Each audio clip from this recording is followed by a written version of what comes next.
நடிகர் விஜய் 2024ஆம் ஆண்டு பிப்ரவரி மாதம் தமிழக வெற்றிக் கழகம் கட்சியை தொடங்கினார். கடந்த ஆண்டு அக்டோபர் மாதம் முதல் மாநில மாநாட்டை விழுப்புரம் மாவட்டம் விக்கிரவாண்டியில் நடத்தினார்.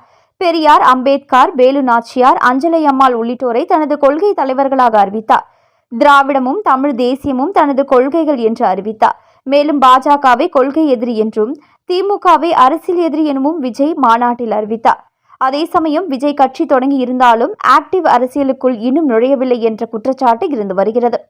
கட்சி கூட்டங்கள் அனைத்திலும் பொதுச் செயலாளராக புசி ஆனந்த் தான் கலந்து கொள்கிறார். வரும் சட்டமன்ற தேர்தலில் வென்று ஆட்சி அமைக்கப் போவதாக சொல்லும் விஜய் இன்னும் கள அரசியலுக்கே வரவில்லை என்ற குற்றச்சாட்டு உள்ளது. பரந்தூர் மக்கள் சந்திப்பு, திருபுவனம் காவல் மரணத்தை எதிர்த்து சென்னையில் நடந்த போராட்டம் என ஒரு சில பொது நிகழ்வுகளில்தான் விஜய் கலந்து கொண்டுள்ளார். ஆகஸ்ட் 21ஆம் தேதி மதுரையில் தாவேகாவின் 2வது மாநில மாநாடு நடைபெற்றது. அதில் கலந்து கொண்டு பேசிய விஜய் முதல்வர் மு.க.ஸ்டாலினை அங்கிள் என்று குறிப்பிட்டதற்கு திமுகவினர் கடும் எதிர்ப்பு தெரிவித்து வருகின்றனர். அதேபோல பிரதமர் நரேந்திர மோடியை மிஸ்டர் பிரைம் மினிஸ்டர் என்று கூறி காட்டமான விமர்சனங்களை முன்வைத்திருந்தார்.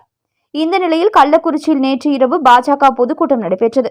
அதில் கலந்து கொண்டு பேசிய பாஜக தேசிய செயற்குழு உறுப்பினரும் நடிகருமான சரத்குமார், அண்மையில் கத்துக்குட்டி அரசியல்வாதி ஒரு பிரதமர் மோடியை மிஸ்டர் பிரைம் மினிஸ்டர் என்று அழைத்துள்ளார். மிஸ்டர் பிரைம் மினிஸ்டர் என்று அழைப்பதில் தவறு ஒன்றுமில்லை. கொடநாட்டின் முன்பு நின்று கொண்டிருக்கும் போது மிஸ்டர் ஜெயலலிதா என்று அழைத்திருப்பீர்களா? சிங்கம் வேட்டைக்கு மட்டும் செல்லுமாம், பிறகு வீட்டில் வந்து சாப்பிட்டுவிட்டு தூங்கிவிடுமாம். சிங்கம் என்றாலே தூங்கும் சிங்கமாக இருக்கக்கூடாது.